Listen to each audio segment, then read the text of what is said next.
your heroes.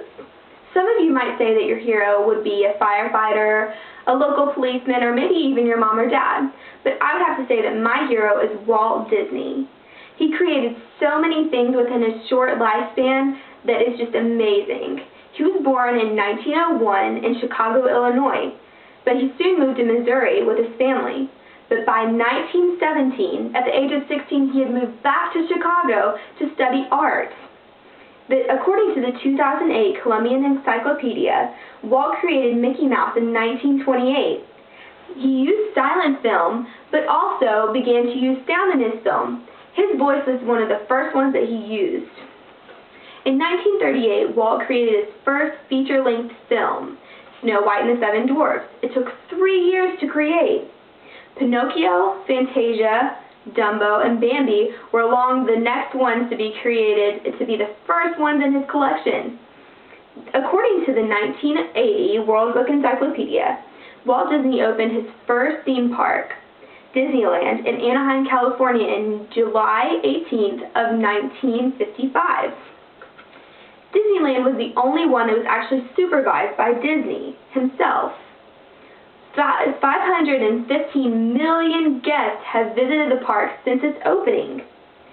As with most of the Disney theme parks, there's a main attraction like a castle. Disneyland is home of Sleeping Beauty's castle. This year will make the 55th anniversary of Disneyland theme park. The largest park would be Disney's Walt Disney World. It opened in October 1st of 1971, 5 years after Disney's death.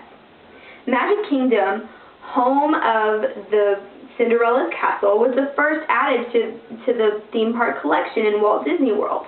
Next was Epcot, then they added Disney's Hollywood Studios, and then they added additional Disney's Animal Kingdom.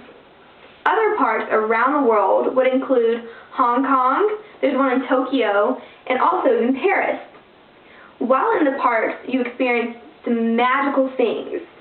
While on Main Street, USA, you will find a concept called forced perspective. As you walk, the buildings get smaller and the castle gets bigger. But when you stand at the very front, the only two full-size buildings that you'll find are the ones to your right and to your left. There's two of them, and you'll see the castle looks very small, but as you walk, the castle gets very big. Not only is perspective used, but they also use music as an additional magical feature. Background music, live music, and even the music on the ride is used. According to Charles Carson in his paper, Whole New Worlds, Music and the Disney Theme Park Experience, background music is kept to a low but noticeable tone as not to interfere with other types of music that are going around in the park.